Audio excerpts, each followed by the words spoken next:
investors focus too much on growth and too little on stability. However, it is prudent to have defensive stocks as well in your portfolio to diversify. A classic defensive stock. Growth stocks offer higher potential returns against higher risk. But defensive stocks provide dividends and act as a hedge when markets turn volatile.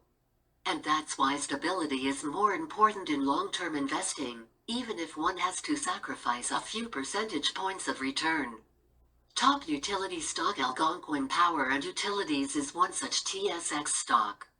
It is a $12 billion utility that distributes natural gas and electricity and also operates renewable assets. The company makes a significant portion of its earnings from regulated operations, which offer earnings stability and predictability. It also has significant exposure to renewables assets. While regulated operations offer it earnings stability, renewables provide growth. That's why Algonquin has seen a remarkably higher earnings growth in the last few years than peers. Earnings stability and large renewable assets. Algonquin's net income has increased from close to $85 million in 2015 to $782 million in 2020. Utilities generally exhibit low, single-digit earnings growth. But Algonquin has outperformed peers on the earnings front by a wide margin. The same was reflected in its stock price as well. It has returned almost 600% in the last decade, where Ford has returned just 135%, while Canadian Utilities stock returned 81%. Algonquin stock lags peers when it comes to the dividend yield. It yields 3.9%, lower compared to the industry average. Algonquin increased by 10% compounded annually in the last decade. Last year, it gave away only 33% of its earnings as dividends. Algonquin's payout ratio is notably lower than peers. It indicates that there is a huge scope of dividend increase over the long term.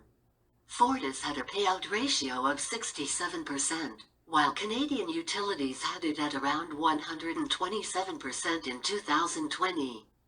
CU's greater than 100% payout ratio indicates that it distributed more in dividends than it earned last year.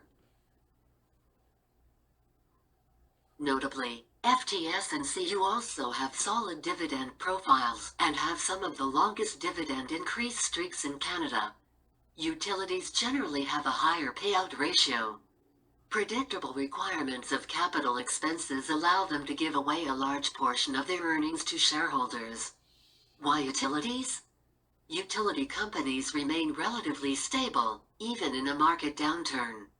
Their earnings are not susceptible to business or economic cycles. Thus, AQN will likely continue to generate similar earnings, and one can expect consistent dividends from it, even in case of an economic shock.